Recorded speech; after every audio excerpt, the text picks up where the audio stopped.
Hello, everybody. Welcome to the Destroy Duchenne Podcast. My name is Stacy, and I'm the founder of the nonprofit organization Destroy Duchenne and the host of the Destroy Duchenne Podcast. Today we have with us, which is a first, we have a father of a child with Duchenne muscular dystrophy, Nathan. So welcome, Nathan. It's great to have you here. Thanks. It's good to be here. So, this podcast is going to be really unique, as I just said. We have a father, and so it's going to be cool to see the perspective of a father. We had mothers before, and we have tons of people with Duchenne, but to hear from the father, I think is going to be a unique perspective, and I'm very interested in getting to see that point of view. So I guess let's just kind of start off with the basics. How old is your son? What's your son's name? Yeah, so my son, his name is Brendan Arthur,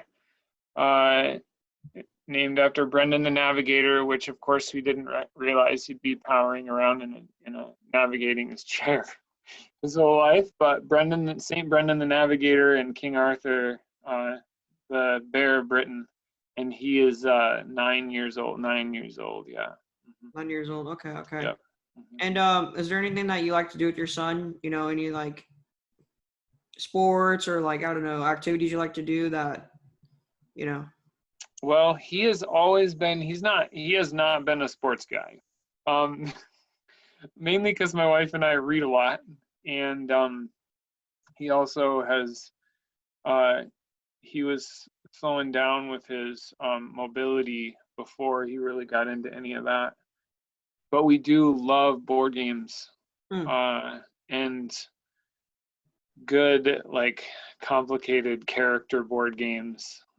So that's a real joy for me. Right now, it's just me and him. His younger brother, who does not have DMD, can't read yet. So it's just Brendan and I right now, and we play a lot of board games.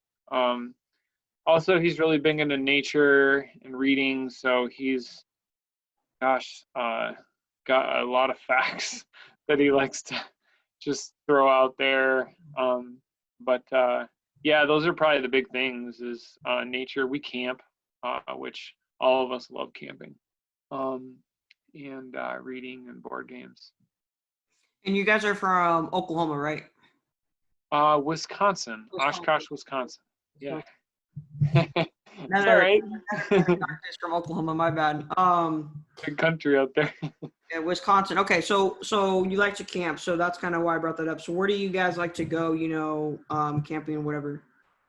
Yeah, so I mean, we have, ever since he was literally 6 weeks old. See, he was born out in Oregon, and we moved from Oregon when he was 2 or 3. So we used to camp out in the mountains, but we've camped all the way across the country, road tripping. Now we just go up north to the North Woods. We were just there a couple weeks ago, tent camp. We've definitely had to make some modifications lately so we can get a bed that works for him to get in and out of pretty easily. But yeah, we love going out where it's wild and lots of loons and bald eagles. Yeah. So we're close. We're close to campsites. So really, like 2 to 4 hours away. Okay. Yeah. This is always a fun question. Does your son have a favorite food? Something that you like to share? Oh, he can really put down the pizza. Okay. But he's a good eater. I think pizza. But he also really, really loves steak. So when we splurge and go for some steak, he goes to town on that. He loves mustard. He's 9? He's my mustard and pickled food guy. So he loves all things spicy. He loves wasabi in large quantities. He loves hot sauce and mustard. So yeah, he likes to keep it pretty rich. Okay, and he's 9 years old, right? Yeah. Putting down a steak already. Okay, I like that. I like that. Yeah. All right, that's pretty cool. That's pretty cool. Favorite dessert? Does he have a favorite dessert? Oh, well, he and his brother are pretty diverse on the dessert options. They'll eat just about anything that's dessert, especially if it's cold. So, okay. Yeah, Like try to keep the freezer pretty well stocked for them. Okay. I guess going straight into it about Duchenne now. Did you ever hear about Duchenne? Did you know it was a disease before your son's diagnosis, or when did you first kind of come in contact with Duchenne muscular dystrophy? It came on really fast.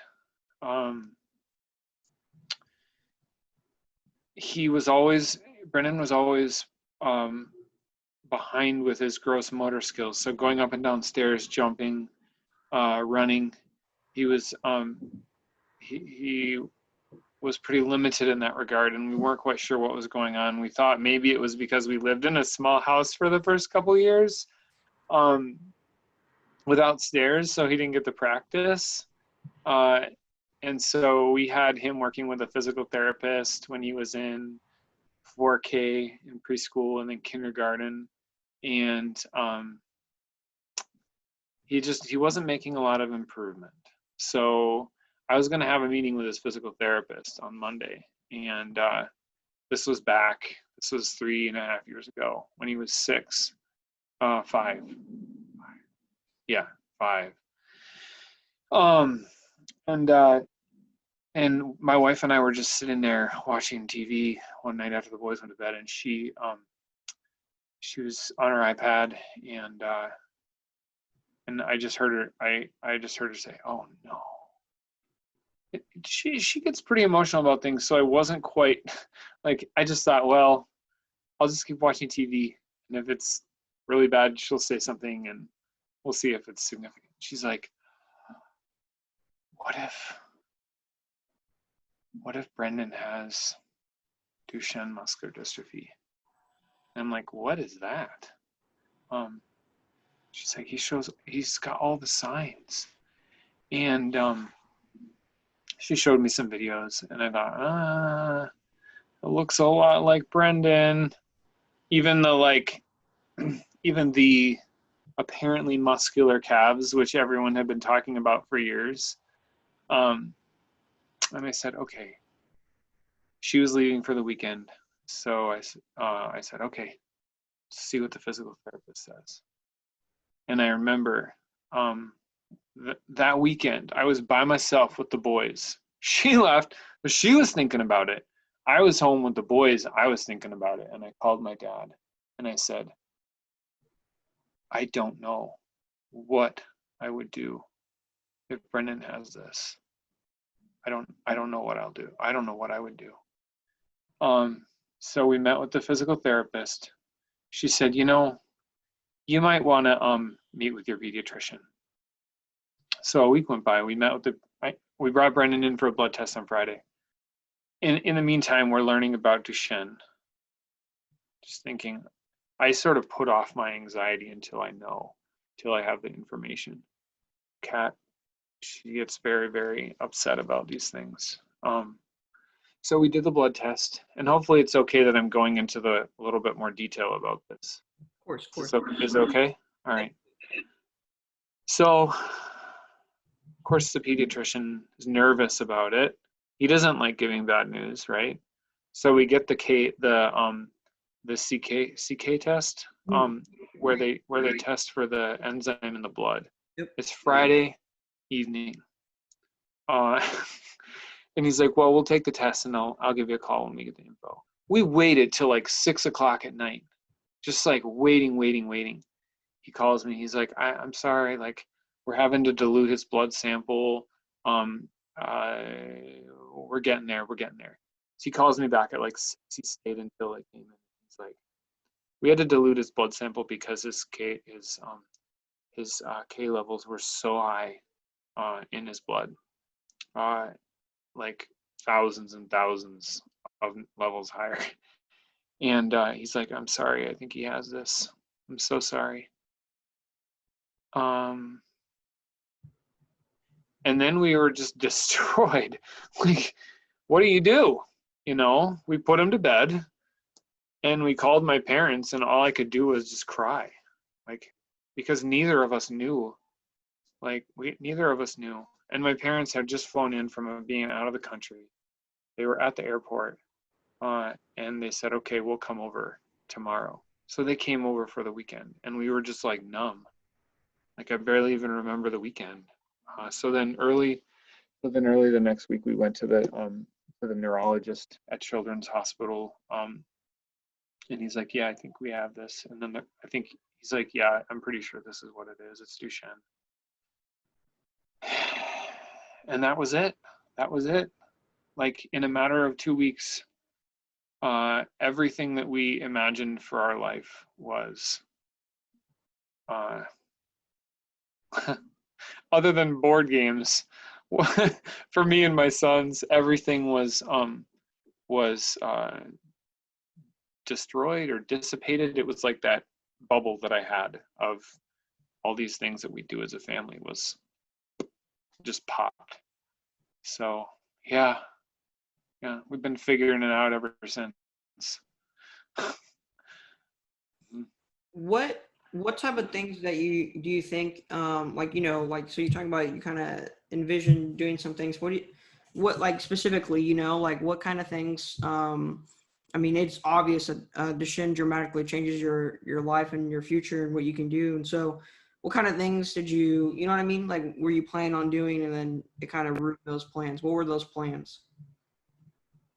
Yeah, I mean, I had visions of going on family canoe trips, you know, in the Boundary Waters, bringing all of our camping gear together, and going out for days camping, where we bring all of our gear in. We loved backpacking, and that was the beautiful thing about having boys, was that, oh, you know, we could bring both boys out. We could go out as a family. There was that. There was playing sports with both boys. You know, you know, like, I love mountain biking, going on bike rides. We got a bike trailer, and I have put that to very good use until now that Brendan got his power chair. But just a lot being outdoors. I mean, fishing, you know, going on fishing trips, um, uh, playing soccer. I loved playing soccer, going for runs, um, being able to climb. And I guess I always saw both boys doing it together. And Owen is so physical, and you know, I would say still I have not figured out how to be a dad to both boys simultaneously. That's one of the hard things. Owen doesn't necessarily like board games. Owen likes to run around. But at the same time, like, so much of my attention is focused on Brendan and his needs, that stepping away and like doing the physical stuff with Owen gets sometimes put aside. And so, yeah. How about, like, the real hard one for me was being being an old man with both boys and their kids. I think everybody has a vision about what they want their family to be like, especially if they're close with their family, right? And there isn't usually room. There usually isn't a spot in that initial dream that involves working around disability initially. initially. Does that make sense? Mm-hmm. It's changing, but we have our ideals, and then we see what life has to offer us, and it very often is not in line with our ideals. So I think that answers your question. Yeah. I definitely see what you're saying. Okay. So, this is a question that I always think is pretty interesting, which is like, what's it like from the parents' point of view? Because I remember as a little kid, I'd always fall on the floor frequently and get bruised up and all that stuff. And my dad would have to help me physically pick me up, help me up. So what's it like being a father, seeing your child fall to the floor a lot and stuff like that? It's heartbreaking and frustrating, and really, really sad. I'm okay with being sad and with feeling grief and with being heartbroken, because I think I think when I don't shy away from it, it allows me to see everything, and to see it more deeply. But shortly after, well, I mean, we got Brendan's diagnosis in April, and by August, we had to find a new house. And then we moved. Then shortly after we moved,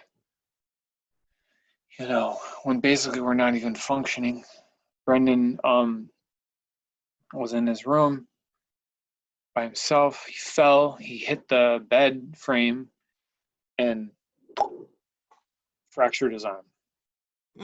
Right in half. We're like, this is our life now. He has fallen and almost bit through his tongue. He's fallen and knocked teeth out.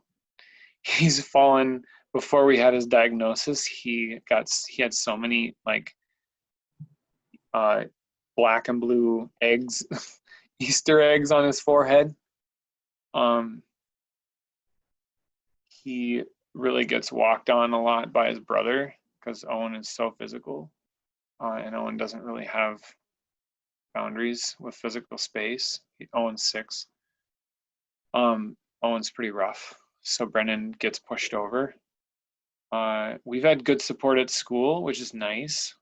It was really, really difficult when we would get calls from school saying Brendan fell and he's bleeding. Just this last weekend, we got together with the first DMD family we've ever gotten together with. We met this mom and her kids. She just got a diagnosis. Her son was 4.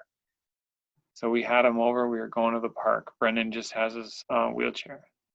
I thought, hey, we're going to show him that it's doable, that it's hard and it's heartbreaking, sure, but it's doable. Look how much fun Brendan's having.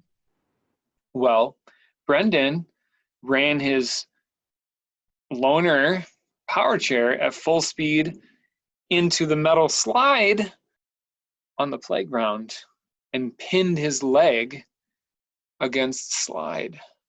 And here I am. Thankfully, the moms had gone back to the house, but here I am, dad, hearing Brendan saying, I can't feel my foot. I'm stuck. It hurts so bad. And I couldn't move the freaking wheelchair. And I didn't know how to operate the darn thing with the joystick from behind that you go one way and it goes the other way. And I'm trying to pull this thing and it's in wood chips. I'm like, buddy, I can't move it. How do you do it? And of course his foot, I'm thinking he broke his foot. It's over. If he breaks his foot, he might not walk again. you know. It's scary with the falls. It sucks to go to friends' houses and to have all the kids doing their things, you know, jumping on trampolines, going up and down the stairs. And Brennan falls and says, I need help. He's pretty good at asking for help. But just knowing that he can't do everything, you know. So, yeah, it hurts. We get really protective. Yeah. How in the wheelchair, what do you like, how does it something about the disease that I think is so difficult for people to go through is that we know what's coming. It's basically set in stone in a sense, as of right now, right? It's inevitable that certain things are going to happen. It's just a matter of when it happens. The fact that the fate right now is that your son will go in a wheelchair, how do you process that? What do you think about that? It drives me very significantly into the present. I tell people often, you know, it's interesting. Parents love to talk about the future. Oh, when so-and-so, like, they also love to, when they don't know about what we're going through, and I talk about the boys being difficult or not listening, they say, oh, when they get older, it'll be better. I'm very resistant to thinking too hard about the future. Because I don't know how we're going to go on. It's going to be really, really, really difficult. I trust that we're going to adapt as things change and get as Brennan's needs get more significant. But I'm not a big guy, like lifting him, you know, like I went and got him a sliding chair for the shower already, for the tub, because like I'm afraid I'm going to drop him, you know, but it's only going to get more. It's only going to get more until he dies. And I don't know how I'm going to survive that. I mean, I'm around death a lot as a chaplain, sometimes multiple people a week, sometimes multiple people a day. But if somebody's in the hospital, even if they don't have DMD, I've never met anyone dying of DMD. God help me when I do, if I do. I would consider it a deep honor and a real heartbreaking situation. But I had one patient who was in his 50s, 60s, who had later stage muscular dystrophy. It was very, very hard, even for me to go there, because I knew that that's what Brendan was going to be experiencing one day, and at a much earlier age. Or, you know, as it stands, it's likely. So I try not to think about it. And yet I do still. I don't deny that it's a reality or a possibility. I know that it breaks my heart. I don't know how my wife and I are going to maintain a relationship through all this. But I know that we have to stick together, because neither of us can do it alone. So it's a very difficult life that we've been given. On your website, I remember you talked about that. Basically, coping as a couple is what it's called, right? So why don't you tell us about because I would have zero clue since I'm a person with the disease. So what's it like being parents as a couple, having a child with the disease? What's that like? Yeah. It's messy. It's messy. And yeah, so I wrote a pretty raw article about that on my website, which is natevetker.com. And Kat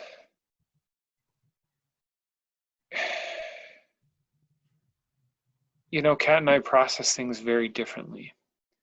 I wish that we balanced each other out. I wish that were the case. And we're aware that we process things differently. And I think because we have that awareness, we're able to, on our good days, have grace to each other, towards each other, and recognize that whatever emotions we're in for her, because she feels all the emotions. Oh my gosh. And she gets so overwhelmed. And when I'm stressed, I usually want to disconnect, go do something, go sit out in the yard or play a game on my computer or read or get away from the intense emotions. And you can imagine that's not very conducive to us connecting together. Patience usually has to happen on my part, which is hard because it's basically like sitting under a waterfall or sitting in the middle of a thunderstorm with rain and lightning being thrown at me from all directions. That's what it's like. And not saying anything, which is just going to exacerbate the conflict. At the end of the day, most of the time we crash.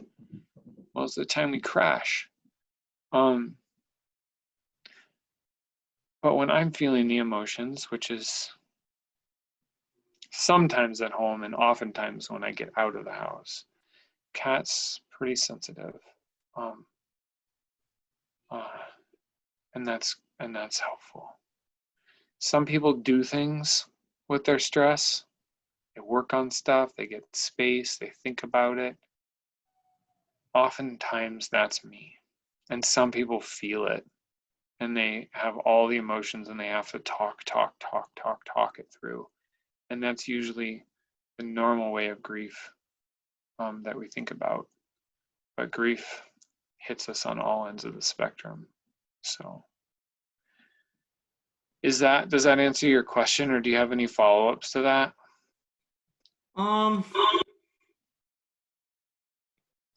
don't know if I have any follow-ups. I think, yeah, definitely answers the question. I definitely see what you're saying too, and it's just it's just super difficult and it's something that you don't plan on encountering. I mean, it definitely is not everyone's, like you said earlier, it's not in the dream of really anyone with the disease, the parents or the child. It's not, when you're a little kid, you don't dream, oh, I'm going to grow up and be confined to a wheelchair. And you don't dream, oh, my son is going to grow up and be confined to a wheelchair. That's never really the plan.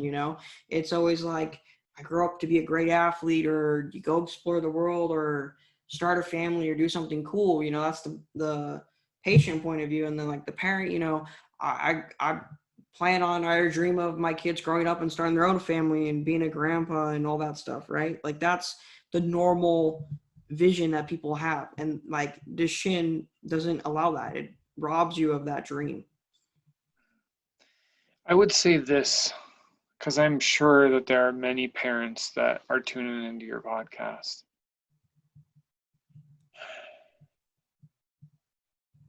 I imagine that every parent is just trying to survive.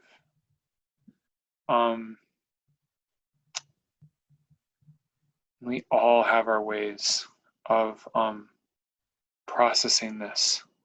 I know that there are so many parents who, because they're the ones that are out there, they're the ones that are fundraising, and they're the ones that are, saying we're going to give our kids everything that they could ever dream of. We're going to have all the fun that we can, like, let's get money. Like, that is a means of making sense of it and surviving. And some parents are just completely overwhelmed. And I'm sure many of them don't even know how to, barely even know how to get up in the morning. Right? Neither is better or worse. Neither is better or worse. And the fact of the matter is that we're all in this together, and it's a really tough situation for parents, for young boys, for young men. It's tough. It's a tough situation. And just because we can admit that it's bad, that it's sad, or that it's painful, doesn't necessarily make it bad. I always say to people, and it's kind of cliche, but just because it's sad doesn't mean it's bad. Grief is a thing that we learn how to do, and it allows us to be vulnerable with people. It allows us to be honest, to be truthful about where we are and what our reality is. People connect to that. People connect to that deeply, much more than, very hopeful. I mean, it's good to have hope, but to refuse to think about the painful stuff, I think makes it harder in the long run, because ultimately the pain is going to hit us. Does that make sense? Mm-hmm. And I think parents need to hear that. It's okay. It's okay to break down, to not know how to go on. Yeah. Kind of like accepting. Yeah. And accepting is complicated, because I'm sure some parents are going to say, I can't accept this. This is why I have to fight for it. I can't accept that this is going to happen. Well, as we know, life happens, whether we accept it or not. We don't have a choice. Life happens. And so we need to be honest about that tension. It might be more honest to say, I have a really difficult time accepting it. I want more than anything for my son to be healthy, to not have a disability. But he does. And admitting that I wish it were otherwise, and it is this way, makes all of us stronger, I think. Yeah. So in a sense, it's made you a better person.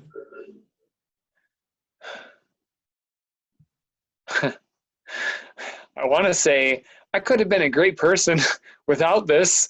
I could have been a better person without it, for sure.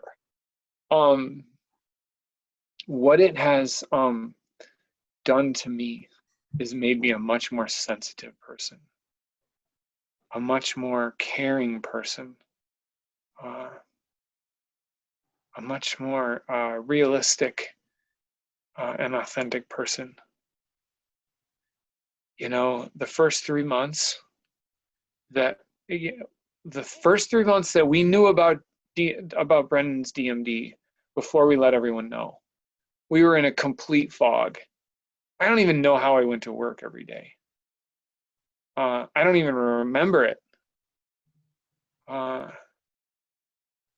then the 3 months after everyone found out, when I started talking about it and writing about it, again, it was what I call the collective heartbreak, because people all across the country, everywhere we've lived, all of our family couldn't imagine what that means, what it means to have a son with DMD, what it means for the family. So I learned that it would have driven me crazy to try and pretend like everything was great. Now I don't have to. Now I don't have to pretend that everything is great. I can honestly say it's not going great. We had a really hard weekend. I feel like a DMD family now. We have a wheelchair van, which we just got yesterday, by the way. And good God, the expenses for parents. We're feeling that. So it's made me a more trusting person. I trust that life, the world, our community loves us and wants to support us.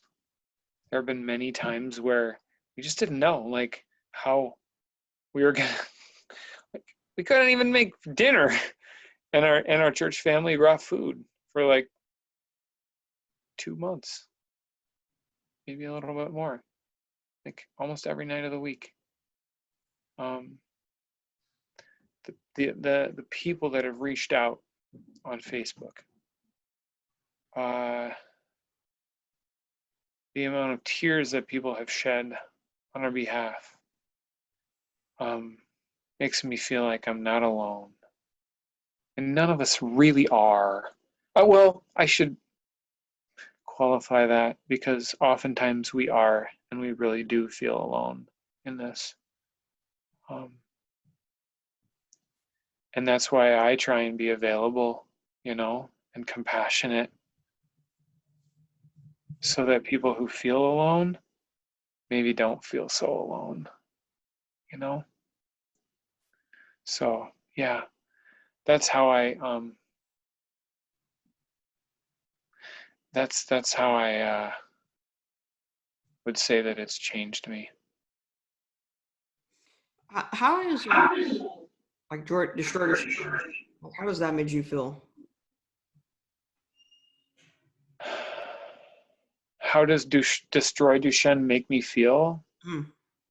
Like the work that you're doing, or like the concept behind the like, what do you mean? Like, what about Destroy Duchenne? Like the whole organization. Well, one, I think it's amazing. My wife and I were going to start a podcast called On Joy and Sorrow. It was going to be about grief, about spirituality, because that's big for us, and about living with a disability. We have enough trouble conversing when it's not recorded. But part of that was because I know that the voices need to be heard. And that's the beautiful thing about what you're doing, is that you're giving a chance for the voices to be heard. You're getting the word out. At least, if it accomplishes anything in the least, it provides a place for folks who are just trying to find people to share their experience with. I mean, everything that I do is in helping people put words to their experience, to their spiritual life, to the difficulty that they're going through. Everything that I do is committed to that. And that's what you're doing too, is you are giving people the opportunity to put words to their experience as parents, as people with Duchenne, yourself, and the things that you're learning. That's huge, and that's transformational. Now, do they? We need people who are, shall I say, aggressively, because let's face it, I'm looking at the teeth in a D staring back at me. You're aggressively pursuing a cure for Duchenne and everything that you can do. That's needed. That is needed. And there are people like yourself who are gifted in doing that. Duchenne has provided motivation for people. Now, on the flip side, I would say let's not focus so much on what is not reality yet. Let's not focus so much on what we hope to see happen that we ignore what is happening in front of us. I don't think you're doing that. That's what the podcast is all about. You know, that's what you're sharing your story on Instagram is all about. It's about talking about what's happening now too. That's important. You know, I don't want to see parents so wrapped up in their hope that if it so happens that their hopes do not come true, that they're shattered and devastated with nothing left, right? And I see that in the medical field a lot, you know. And I can talk about that later. It's not necessarily related to Destroy Duchenne. But I do love what you're doing. And it gets me really excited to see you stepping out and pursuing this out of your own initiative, which is great. Thank you. I want to talk about the article you read that really stood out to me, which I guess you titled it, "I wish I didn't have special muscles," which is a quote that your son said.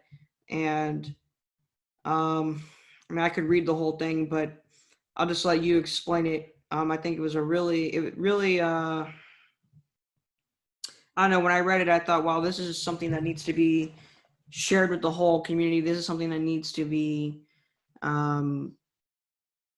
talked about, right? And so, yeah, why don't you tell us about that you wrote? I don't know if, you know. Yeah, I remember it.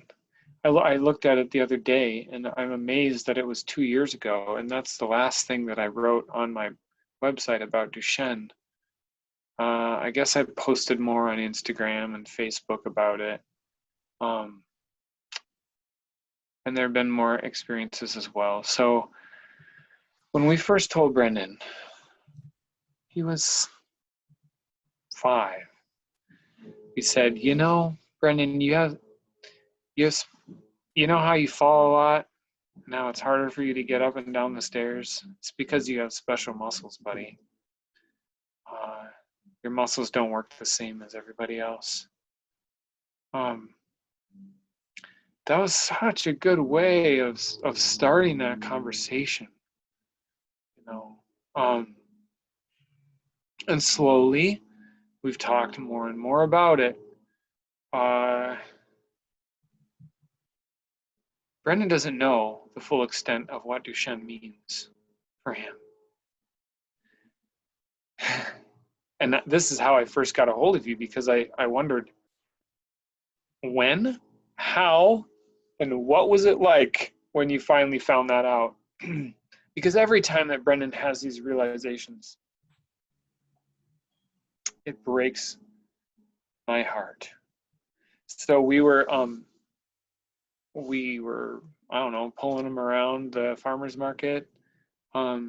in a wagon, and he basically just said to me, "Dad, I wish I didn't have special muscles. Owen can do all these things. He can run and he can jump and he can climb, and I can't do any of those things. I wish I didn't have special muscles."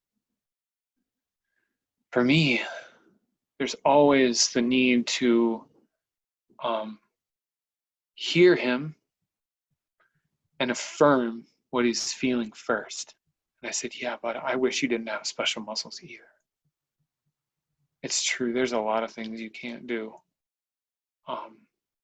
And there are a lot of things you can do. And we talked about those things. So I don't automatically say, "Don't say that," or, "Yeah, but you can do all these other things. Let's not focus on the negative."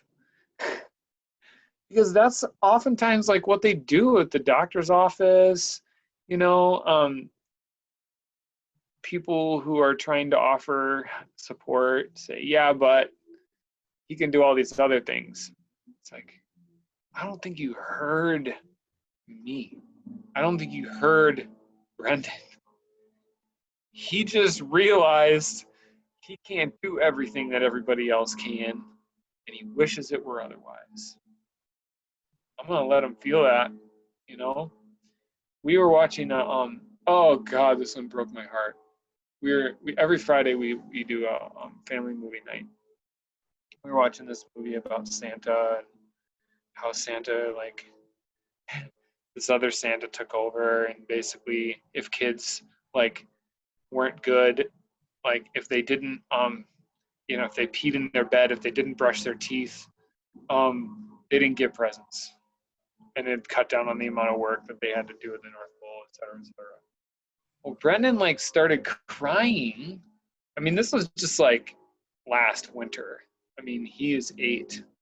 He started crying and he says, "Oh no, I can't do a lot of things. Does that mean that Santa's not going to bring me presents because I can't do a lot of things?" And like Kat and I both just started crying right there, because he started crying. Like, he just started crying.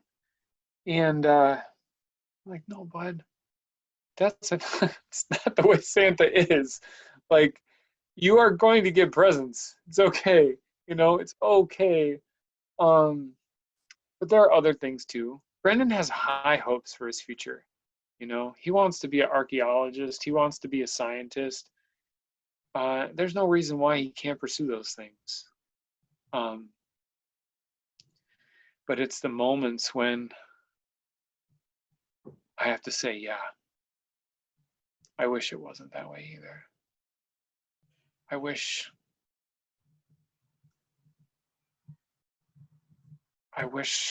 there wasn't a high likelihood that you were gonna die early.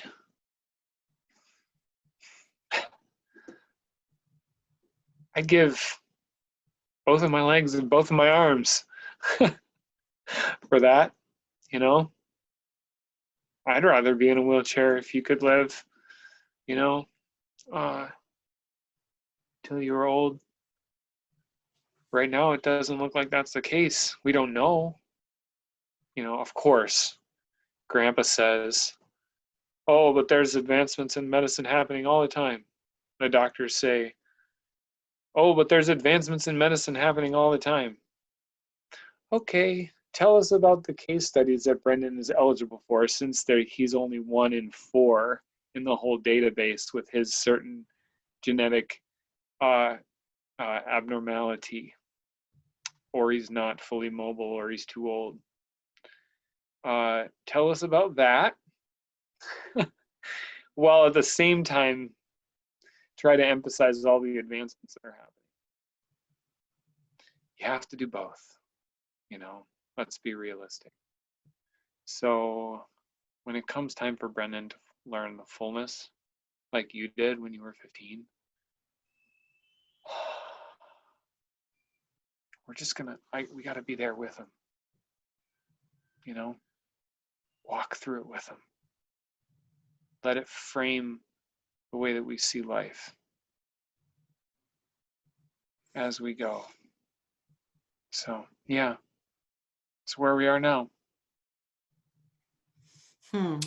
What's that like for you hearing that? Gosh. I mean, my honest thoughts are it's highly motivating in the fact that I want to give everything that I have to change the course of one's fate, right? Because, I have a little, look, I have a little brother that has the disease. He's 12 and I see him every day. I have a 14-year-old brother who passed away last year, and I've seen what that does to parents and a family. So, I am, and I have the disease. So I go through it every day. So just hear the cry. Look, I'm going to, at the least, make sure the world hears the cries of the Duchenne community, because I don't think the world knows and truly understands what people go through every single day and what they have to think about when it comes to this disease. I'm going to change that. That's what I want to get done at the very least. But I ultimately want to destroy the disease, cure it completely. And so that's what I think to hearing that. I love that in the very beginning you said, what did you say? Like when you first started it, you said something like, I'm going to cure this disease or die trying. Cure this disease or die trying. What else is there? Yep, that's taking head on reality. That's it. I'm either going to cure it or I'm going to die. But I'm going to give it everything I got, and that's all that I can do. And that's all that matters, I think. And I think that's respectable. Beautiful. It's strong. It's honorable. It's honest. And that's everything that I as a father ask for. That's what I want. And Brendan is brutally honest himself. The kid, he's 9. Okay, let me give you a picture of Brendan. He told me one day, because I think one of us was reading like the story from one of these kids' Bibles about 7-day creation. He's like, the earth wasn't created in 7 days. It's like, it was created in billions and billions of years.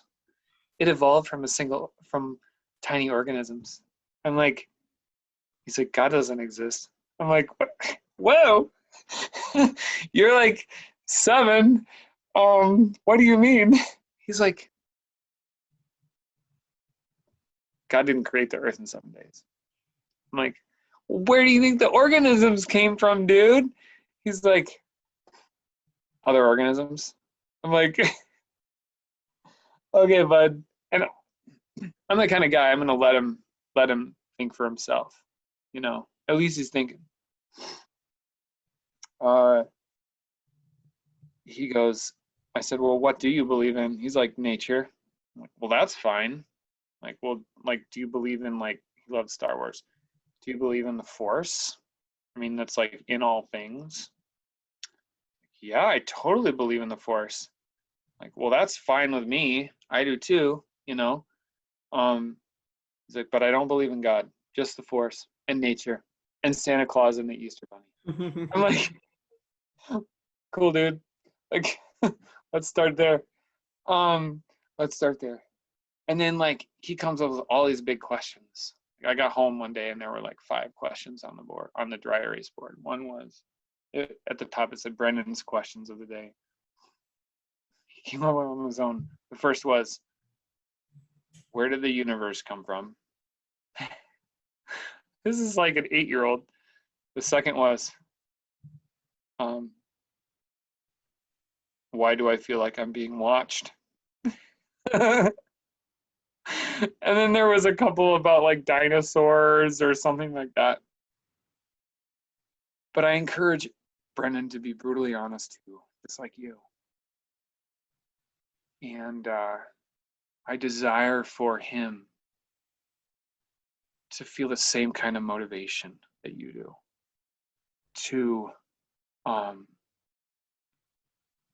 when he realizes what he's up against, to not say, oh, I can't go on. Like, I'm just going to watch TV. But to really be motivated. And it's guys like you that set the tone for that. You know, I'm going to be like, buddy, it's time for you to tune into Elijah Stacy. You know, like, this is why I asked you last week, because I was like, okay, you're talking about what Duchenne is. Like, he's 9. Is he ready for it? And I don't know that he is. But there will be a time where I'll be like, Brendan, it's time for you to tune into Elijah Stacy and see what he has to say, because I think he's got a message for you. I look forward to that day. I really do. And I'm very grateful that voices like yours are out there and that you're doing the work that you are, because it gives me a place to steer him for extra support. That's an honor to hear that, truly.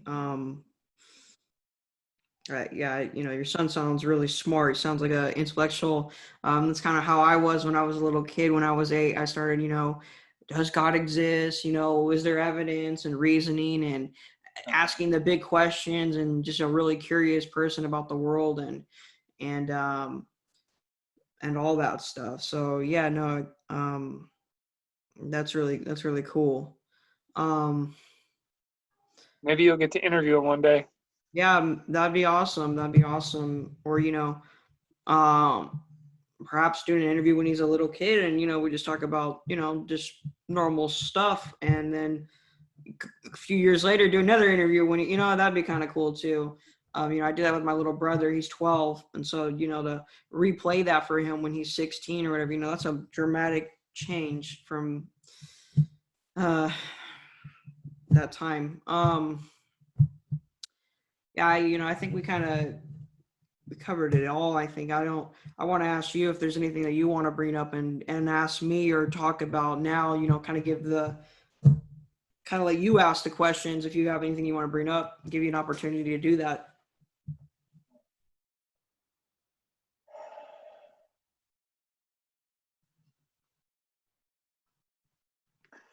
Well, I said a lot of what I wanted to say. I would say that for folks who listen to this, I very much welcome folks to find me on my website, natebetker.com. Maybe you can link to it or something.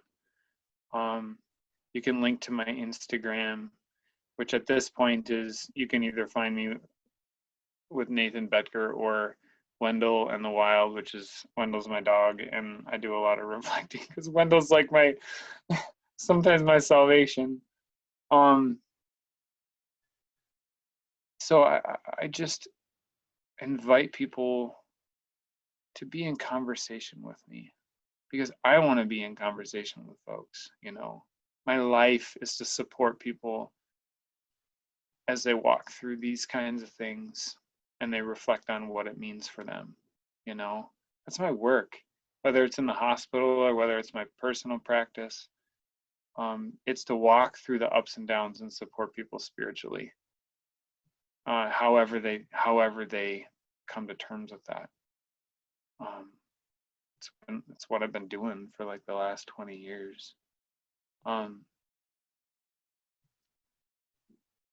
All that being said, for you, Elijah,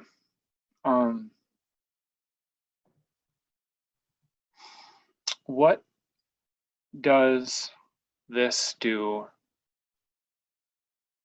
Having Duchenne, working at Destroy Duchenne, how does it impact you, on like a spiritual level. And I know like your podcast is not necessarily a spiritual focused. Hopefully it's okay for me to ask this. Like, yeah, how does it affect you? Can you answer that, or is it too big of a question? Well, like, what do you mean by like, what do you like? Can you go more in depth with the question? I'm kind of okay. Some people pray for a miracle, and that's all, and that's what they're doing. Like, they're just praying for a miracle, praying for a miracle, praying for a miracle. Okay, I've seen a lot of people praying for miracles in the hospital.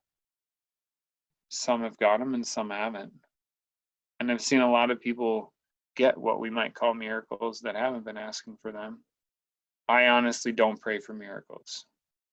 I ask for the strength and the compassion to get through every day. For the grace to be patient with my family. The ability to carry other people's burdens when I'm shouldering some pretty heavy ones myself. That's all spiritual, like heart level stuff for me. I feel like for me personally, God doesn't God is present in the good stuff and the bad stuff.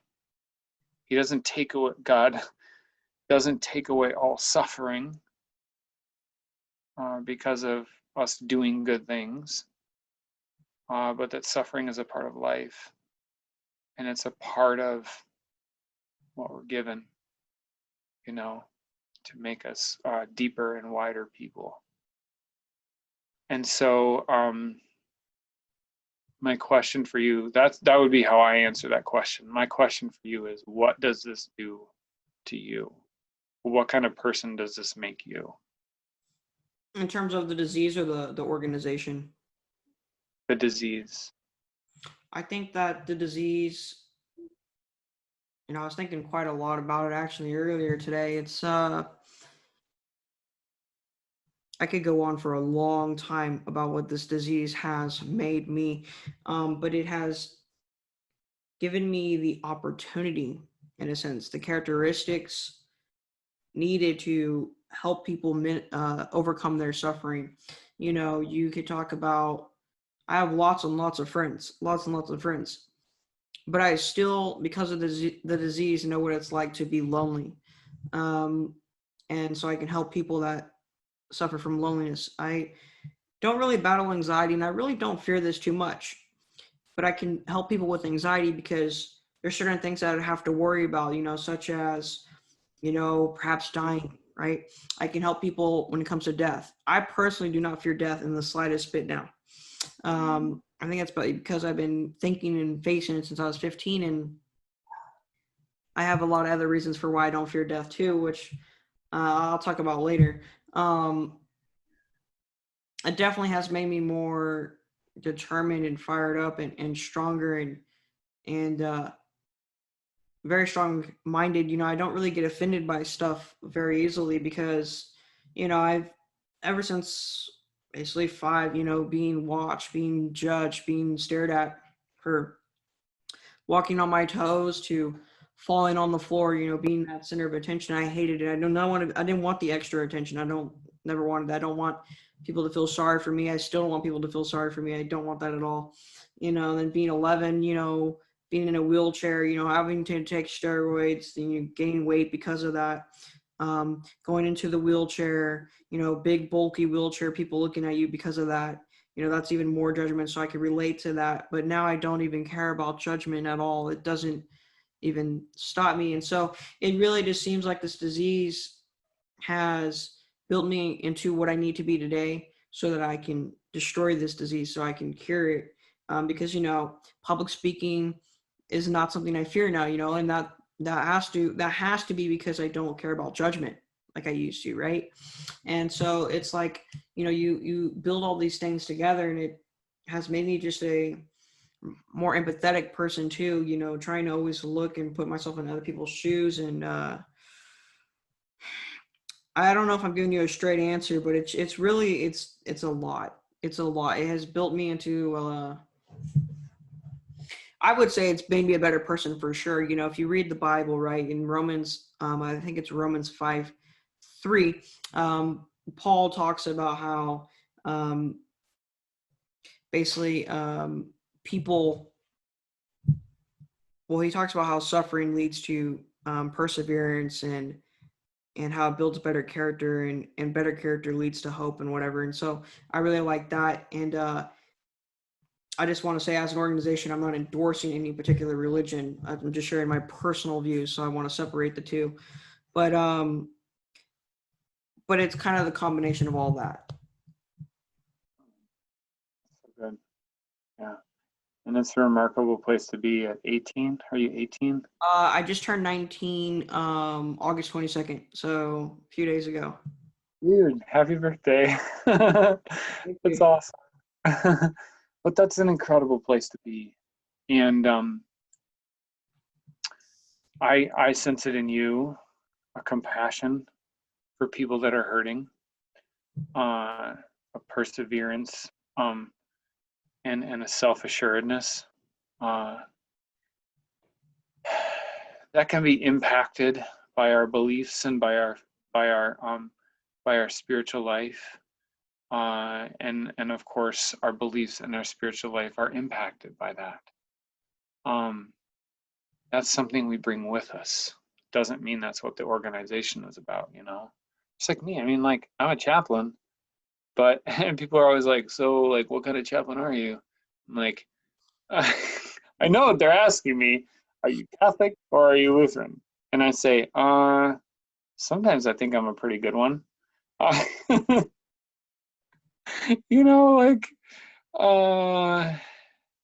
We care for all people. And it sounds like that's what you're shooting for, what you're pushing for. And I think that's a beautiful and amazing thing. I look forward to seeing where it all goes. I look forward to maybe Brendan having a conversation with you one day.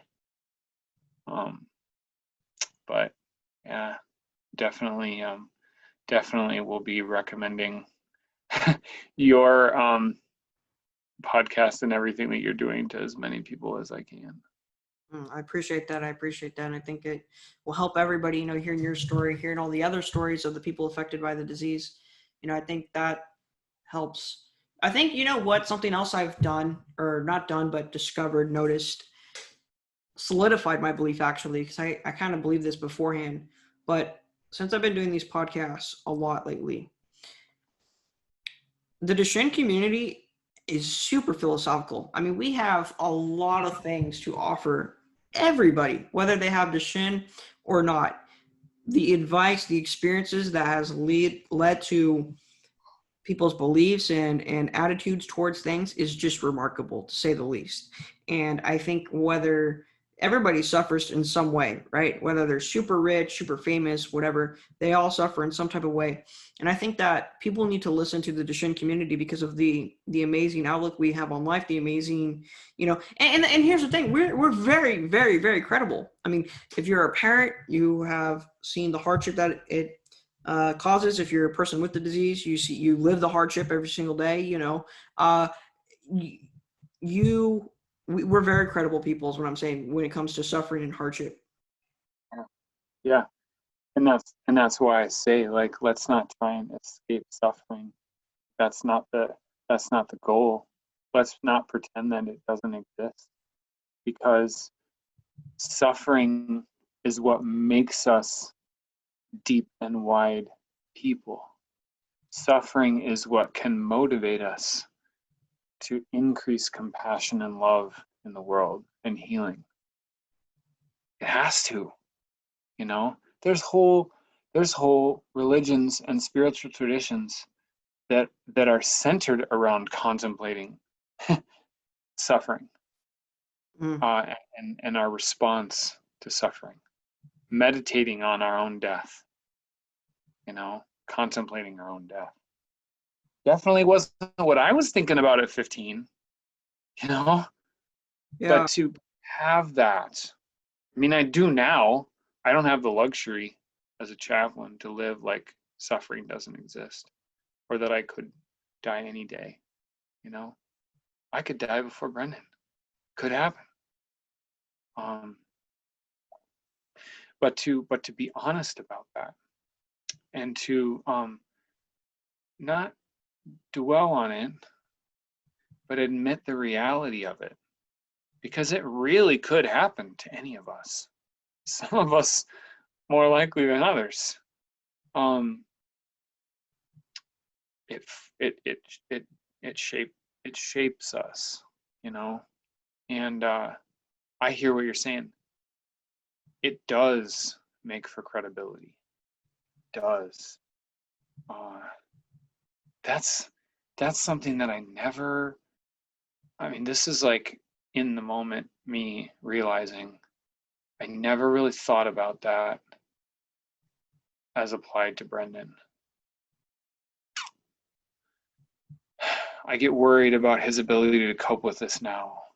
He cries and he screams at his brother and he yells a lot. But he's got two parents who are pretty tuned in. And when the time comes, I would imagine similarly to you, this is going to add that credibility to his life and to whatever he puts his mind to, and his heart and his body to whatever he can put his body to, right? So yeah, I agree. Credibility. Yeah, definitely. So thank you for that. Is there anything else that you want to bring up, or for me, I'm definitely gonna, if you want, have you on again, talk about more things, and maybe do like follow up. But as of now, I've asked everything I wanted to ask. Is there anything that you want to bring up or talk about? I don't think so. This has been so great. It's been so great, and I can't wait to see the response. I can't wait to see how people react. Sometimes I'm nervous that my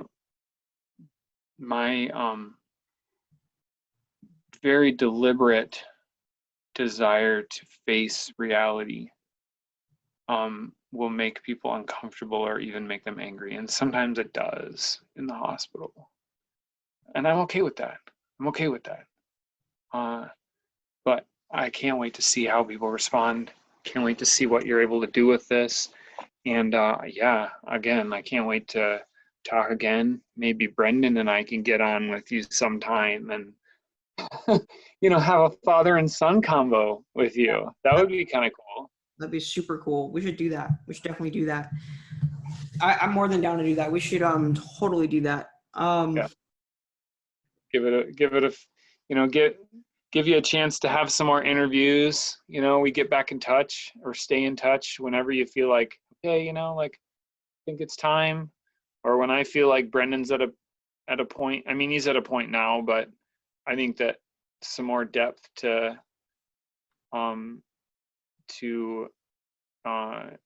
his understanding will be coming down the road, and I'll know. I'm pretty good at trusting my intuition, so yeah, we'll make it happen. Yeah, definitely. That being said, the way that we close the podcast is we both say "complete the cure," which is the official trademark slogan of Destroy Duchenne. So on a 3, 2, 1, we're gonna say "complete the cure." All right. 3, 2, 1. Complete the cure. Complete the cure. Let's go. Thank you everybody for listening to the Destroy Duchenne podcast. If you want to learn more, go to destroyduchenne.org. Follow us on Instagram, Twitter, Facebook at Destroy Duchenne. That's a really good place to stay up to date. And definitely check out the other podcasts, listen to them, and just share it with people. And let's get this word out there. Let's make the Duchenne community known. So thank you, everybody, for listening.